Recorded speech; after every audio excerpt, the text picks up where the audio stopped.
Olá pessoal, aqui é o professor Gilberto falando, mais uma aula do curso de Cálculo Numérico.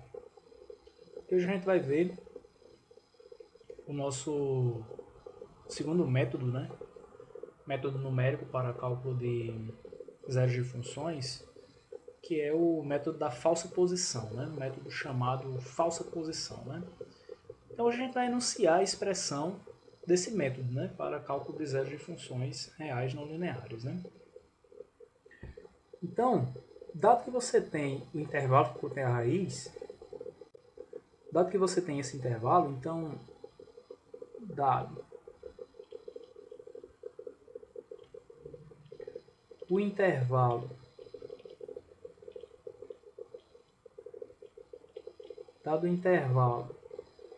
que vai de A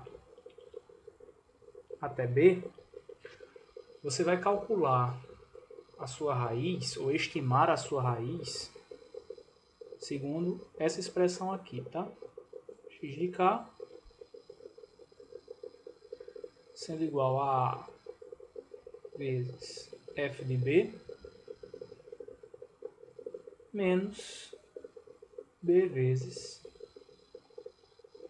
F de A dividido por F de B menos F de A. Então perceba, a sua estimativa agora, ela depende de A e de B, que são os seus limitantes do intervalo, e também dos F's, dos limitantes do seu intervalo, de F de A e de F de B, para que você possa estimar a sua raiz. E você deve obedecer também, deve ser obedecida,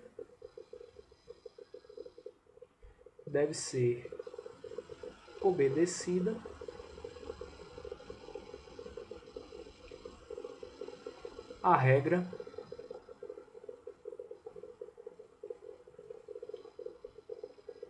que diz o seguinte, que F de A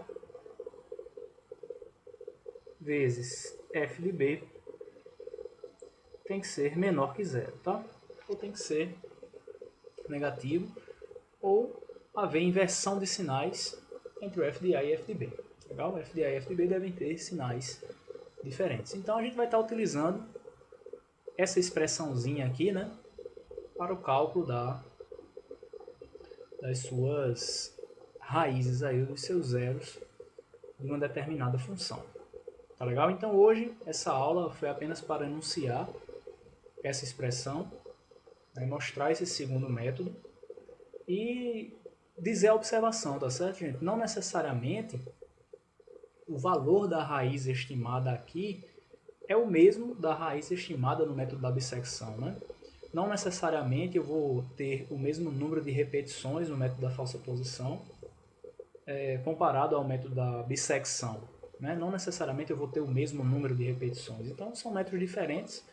Eu posso ter resultados diferentes, mas que quando esse K tende a infinito, ou o número de repetições tende a infinito, a gente vai ter que o resultado da raiz procurada é o valor verdadeiro ou o valor ideal, para sua raiz. E nesse caso, quando o K tende a infinito, aí sim nós teríamos o mesmo valor de raiz.